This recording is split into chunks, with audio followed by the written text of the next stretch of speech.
The first thing I'll say is a lot of the parents that I talk to have children diagnosed with the same type of tumor that my daughter had, which is it's 99.9% fatal, which means that the second you're given the diagnosis, you're terminal.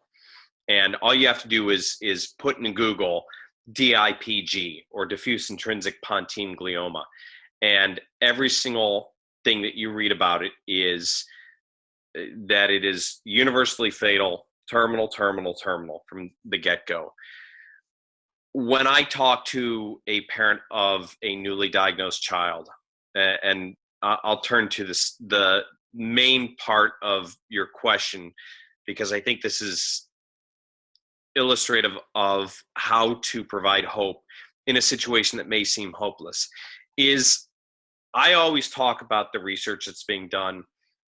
I talk about the changes that I've seen since my daughter was diagnosed in 2008 and when she died in January of 2011, the hope and the research and the funding that's happening. And I always try and give parents the understanding that their child could be one of the 12 or 14 that the community has identified as actual long-term survivors. Why not? Why not their child? I mean, they know the battle they're facing. They know what the literature says. They know what the researchers and clinicians are telling them.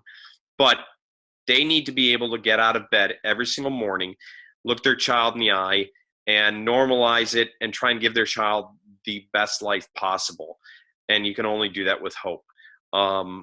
Obviously, I don't ever tell a parent that, oh, no, there's going to be a cure found. Don't worry, it's going to happen, and your child's going to be saved.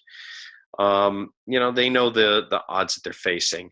In terms of somebody that has little access to care or treatment, doesn't have insurance, has really poor insurance, doesn't have anybody to assist them, what would I tell them? I would tell them that, hope is a very dangerous thing. A little hope goes a long way. And trying to connect with others at the clinic where they're being treated, at the hospital, at their doctors, talking to the nursing staff, talking to anybody there, and trying to get somebody to listen to them and lend them an ear, trying to get to people that can work with them and help them, trying to get to people through their spiritual community, their church, their mosque, their synagogue, whatever it may be. There's where hope can grow. A family that I helped assist, they were recent immigrants from Ethiopia. The mother and father were professionals. The mother was an RN, the father was a pharmacist in Ethiopia. Two little girls, one was 4, the other was 2 when they moved here.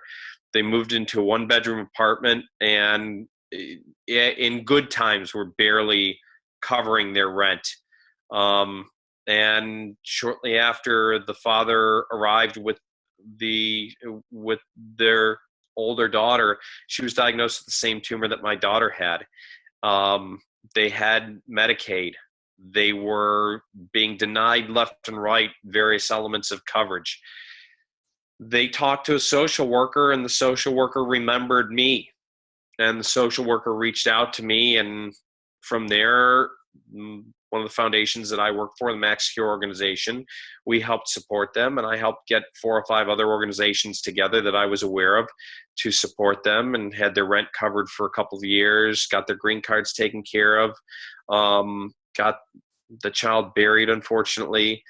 You never know who you're going to talk to, when you're going to connect with somebody that can assist you, and where that hope is going to arise. There's always hope.